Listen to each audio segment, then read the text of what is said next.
Tu as déjà pris la décision, tu veux devenir indépendant. Tu ne rêves pas seulement de liberté, tu sais que c'est une étape que tu veux franchir dans ta vie. Mais il reste une inquiétude qui est bien légitime.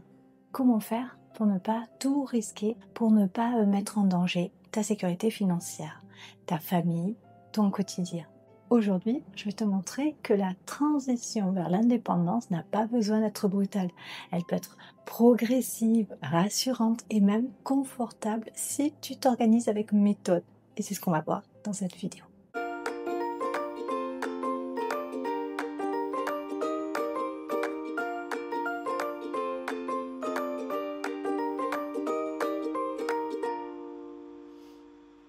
On commence par le premier point, reconnaître la valeur de ton emploi actuel.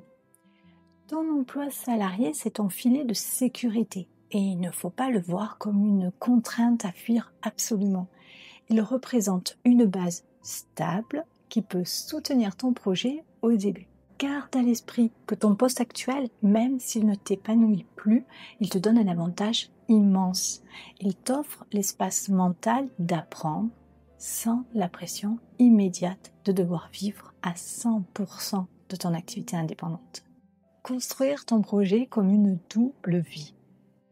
Tu n'as pas besoin d'attendre le jour où tu claqueras la porte de ton bureau pour commencer.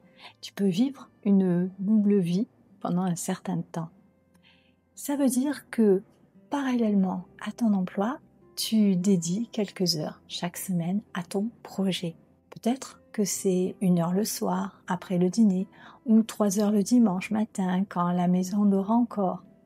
L'important n'est pas la quantité, mais la régularité.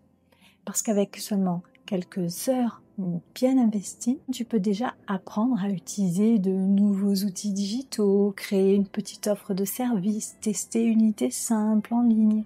Beaucoup de freelance que nous avons accompagnés depuis 2017 ont démarré comme ça, dans un coin de leur emploi du temps, en posant une brique après l'autre. Et tu sais quoi ? Cette discipline, même sur de courtes plages de temps, fait toute la différence. Te fixer des étapes claires et atteignables. Rien n'est plus angoissant que l'idée floue de « je dois tout quitter et réussir ». Alors, au lieu de ça, donne-toi des jalons. Par exemple, tu peux décider que tu quitteras ton job uniquement lorsque tu auras trouvé 2 clients réguliers ou lorsque tes revenus complémentaires couvriront au moins ton loyer, ou encore quand tu auras constitué une épargne de sécurité équivalente à 3 mois de dépenses. Ces repères sont très rassurants car ils transforment un grand saut en une série de petits pas. Te préparer mentalement à ta nouvelle posture. Ce n'est pas seulement ton revenu qui change quand tu deviens indépendant, c'est ton identité professionnelle. Tu n'es plus employé chez. Tu deviens la personne qui décide, qui crée, qui assume ses choix. Ça peut être effrayant au début, mais tu peux t'y préparer avant même de quitter ton job. Alors comment ? En adoptant petit à petit des comportements d'entrepreneur. Par exemple, en tenant un petit carnet où tu vas noter tes idées, tes objectifs, tes décisions. En commençant à te former sur les bases du marketing digital ou de la gestion de projets, en rejoignant des communautés en ligne de personnes qui vivent déjà de leur activité.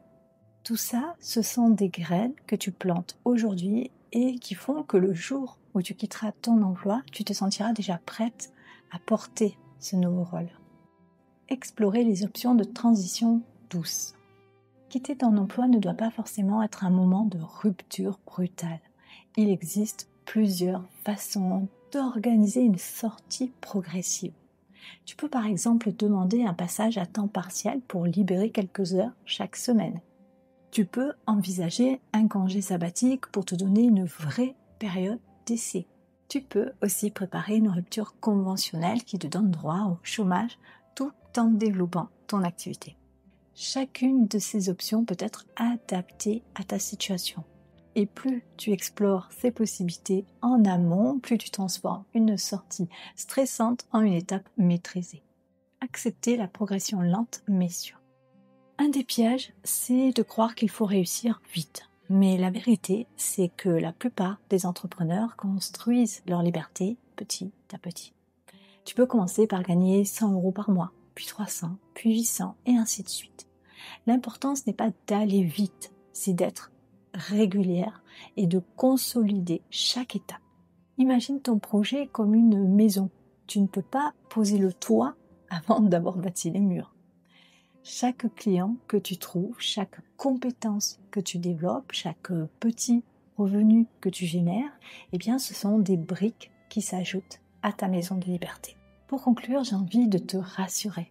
Tu n'as pas besoin de sauter dans le vide. Tu n'as pas besoin de choisir entre sécurité et indépendance comme si c'était deux mondes opposés.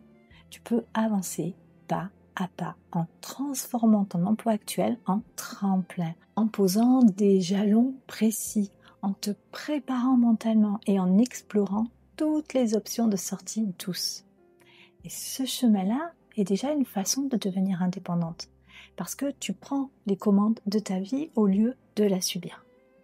La transition peut être douce, progressive et sécurisée. Et chaque petit pas que tu fais aujourd'hui t'approche de la vie libre et épanouie que tu veux vraiment.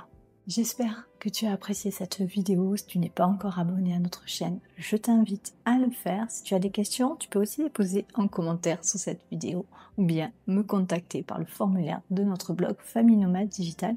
Le lien vers le blog est juste sous la vidéo. Je te laisse et puis on se retrouve très vite pour une nouvelle vidéo.